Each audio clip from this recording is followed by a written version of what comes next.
Hello, नमस्कार दोस्तों। आज हम बात करेंगे Bharat petroleum corporation of India के बारे में, बीपीसीएल स्टॉक के बारे में और जानेंगे इसके इम्पोर्टेंट सपोर्ट और टारगेट के बारे में। कल के दिन इस स्टॉक में नेक्स्ट ट्रेडिंग सेशन में इस स्टॉक में एक अपट्रेंड देखने को मिल सकता है। टारगेट कौन सा रहेगा, एक तो हम यहाँ पर बात करेंगे। साथ ही ये वीडियो आपकी एजुकेशन के लिए बाय सेल की कोई एडवाइस नहीं है। फिर भी आप ट्रेड करते हैं तो अपने फाइनेंशियल एडवाइजर से कंसल्ट करें। यहाँ पर अगर आप देखेंगे तो स्टॉक हमारा हाई के आसपास चल रहा है और स्टॉक अब हाई को ब्रेकआउट करने के बाद नेक्स्ट टारगेट कहाँ पर बनाएगा उसकी हम यहाँ पर चर्चा करेंगे। यहाँ पर मैंने मंथली चार्ट लिया हुआ है और मंथली चार्ट अगर आप देखेंगे तो स्टॉक ने एक बार हाई बनाया था जो लगभग हमारा 512 का था और स्टॉक फिर उसके पास आया और स्टॉक ने हमारा 509 रुपए का हाई बनाया। तो इसका मतलब ये हुआ कि जब भी स्टॉक पुराने हाई के पास आता है तो स्टॉक में वही लेवल टेस्ट होता है, गिरावट आती है। तो सेम कंडीशन अब मुझे यहाँ पर दिखाई दे रही है जो कि डेली चार्ट पे हमें दिखाई दे रही है। तो यहाँ पर स्टॉक देखेंगे तो लॉन्ग टर्म में अगर आप देखेंगे तो स्टॉक 200 डेज के मूविंग एवरेज के ऊपर है। तो जो भी लोग मूविंग एवरेज पर काम करते हैं या इस पर विश्वास करके लॉन्ग पोजीशन बनाते हैं उन लोगों के लिए स्टॉक अभी भी हमारा ऊपर की तरफ अप ट्रेंड की डायरेक्शन को फॉलो करते हुए नजर आ रहा है। साथ ही स्टॉक हमारा लेटेस्ट जो हाई बना था इस लेवल का, इस हाई के आसपास ब्रेकआउट हुआ और ये लेवल था 635 का। फिर स्टॉक ने एक नया हाई बनाया जो कि हमारा 687 का था। तो 687 का जो टारगेट है अब हमें यहाँ पर ये अचीव होता हुआ नजर आएगा। क्यों? क्योंकि स्टॉक में जब गिरावट आई थी तो स्टॉक ने लो यहाँ पर बनाया था 556 रुपए का।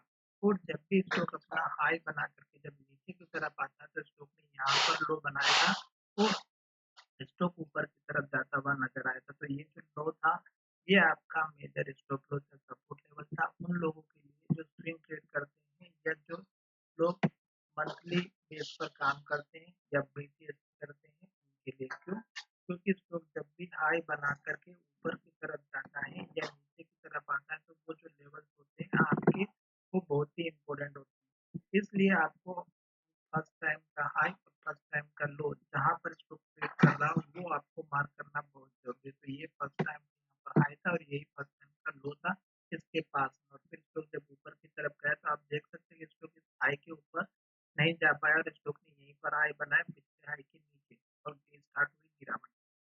तो ये वो लेवल था जहाँ पर आपको अपना स्टॉप लॉस सपोर्ट लेवल रखना था 594 रुपए का, 594 का। और फिर स्टॉक में गिरावट आई तो ये अब आप देख रहे होंगे कि ये एक लेटेस्ट हाई बना था इस हाई के नीचे। फिर स्टॉक ने इस लेवल को तोड़ा और यहाँ पर लो बना दिया। तो इस लो के बाद स्टॉक ने लो नहीं बनाया तो ये आपका अब यहाँ पर मेजर सपोर्ट लेवल हो चुका है जो कि स्टॉक का लॉन्ग टर्म वालों के लिए काम करेगा। फिर स्टॉक ने ऊपर यहाँ पर हाई बनाया, अगर आप देखेंगे तो इस हाई के थोड़ा सा नीचे था और ये स्टॉक इस रेंज के अंदर ही ट्रेड कर रहा था।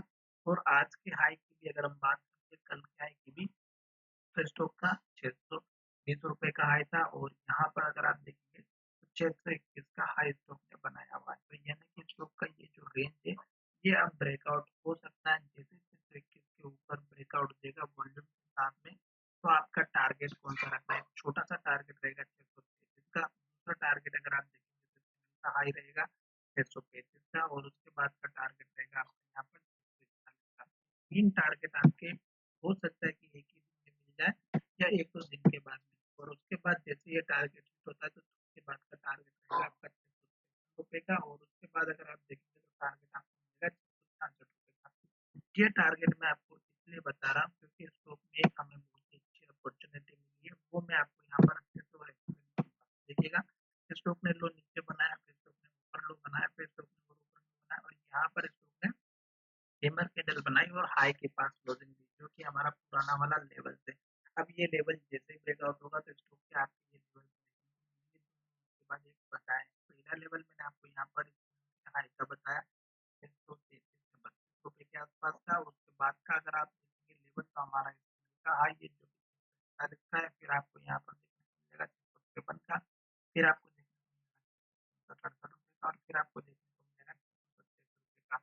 अब स्टॉप लॉस कहाँ पे रखना है? दोस्तों स्टॉक चल रहा है अप ट्रेंड में और स्टॉक ने इस लो के बाद ऊपर लो बनाया, फिर स्टॉक ने यहाँ पर लो बनाया। तो अगर आप चाहें तो हमारा लास्ट का जो लो था ये लेवल आप लॉन्ग टर्म के लिए रख सकते हैं और शॉर्ट टर्म के लिए अगर आप देखेंगे तो स्टॉक ने ये जो लो बनाया है हैमर कैंडल का से लो के आसपास अपना स्टॉप लॉस लेकर के चल सकते हैं। वैसे भी ये वीडियो बनाना ये केवल एजुकेशन के लिए आपको समझाने के लिए मैंने जितने भी लेवल्स आपको यहाँ पर समझाए वो सभी एजुकेशन के लिए बताए। अब अगर आप यहाँ पर देखेंगे तो यहाँ पर देखना ये है कि स्टॉक ने यहाँ से ओपनिंग की, गिरावट दिखाई, फिर स्टॉक ने ओपनिंग की, फिर गिरावट दिखाई, फिर ओपनिंग की, फिर गिरावट दिखाई, फिर स्टॉक ने यहाँ पर ओपन किया, स्टॉक ऊपर ऊपर हुआ था, ठीक है।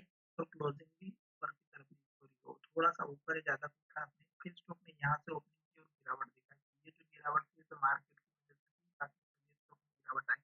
पर यहाँ पर एक चीज ध्यान देने की बात ये है कि जब भी स्टॉक हमारी ओपनिंग कर रहा है वो ऊपर की तरफ कर रहा है, पर ब्रेकआउट नहीं हो पा रहा। तो इसलिए आपको थोड़ा सा ध्यान रखना है, क्योंकि स्टॉक अगर जैसे ही हमारा लेवल को ब्रेकआउट करेगा आपको टारगेट एक बार हिट होते हुए नजर आएंगे। साथ ही स्टॉक अप ट्रेंड में चल रहा है। लॉन्ग टर्म में अगर आप देखेंगे तो 100 डेज की मूविंग एवरेज के ऊपर है, तो घबराने की कोई बात नहीं है। जब तक इसके ऊपर है ये एक नया टारगेट देने की कोशिश करेगा। जैसे स्टॉक इसके आसपास आएगा गिरावट आना चाहिए, छोटी मोटी गिरावट आएगी पर आएगी जरूर 687 के आसपास के लेवल पर। तो आशा करता हूँ कि वीडियो पसंद आया होगा। और अगर वीडियो पसंद